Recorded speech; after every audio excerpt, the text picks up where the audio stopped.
மஹிந்த ராஜபக்சனுடைய ஊடக பேச்சாளர் சட்டத்தரணி மனோஜ் கமகி உட்பட அங்கு வந்த பலருடைய கருத்தும் என்னவாக இருந்ததுன்னு சொன்னான். நான் பார்த்து ஆர்ப்பாட்டத்தில் ஒருவர் இப்படி போர்டு ஒன்று பிடிச்சிக்கிட்டு இருந்தார். விடுதலை புலிகள் இயக்க தலைவர் பிரபாகரன் அவர்கள் இறுதியாக மரணித்த போது எடுக்கப்பட்டதாக சொல்லப்பட்டு அந்த புகைப்படத்தையும் போட்டு, இவர்களுக்கு தேவை இதுதான், இந்த யுத்தத்தை முடிவுக்கு கொண்டு வந்த எங்களுடைய ராஜாவை, மன்னனை மலர் தூவி வழிபட வேண்டிய ஒருவரை இப்படியா கொடுமை செய்வது? இது டயஸ்போராக்களை குஷிப்படுத்த செய்கின்ற வேலை. இது யுத்தம் முடிக்கப்பட்ட மாதம்.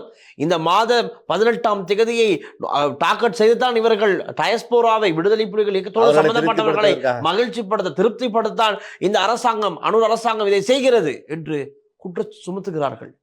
இது என்ன நடக்கிறது? அவ்வாறு இல்லை, திருப்திப்படுத்த வேண்டும்.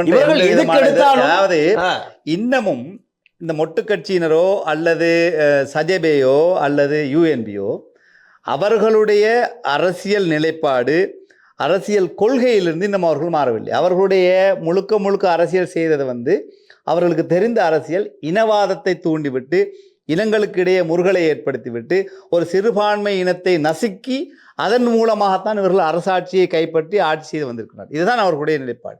இப்போது கூட அதே தான் செய்கின்றார்கள்.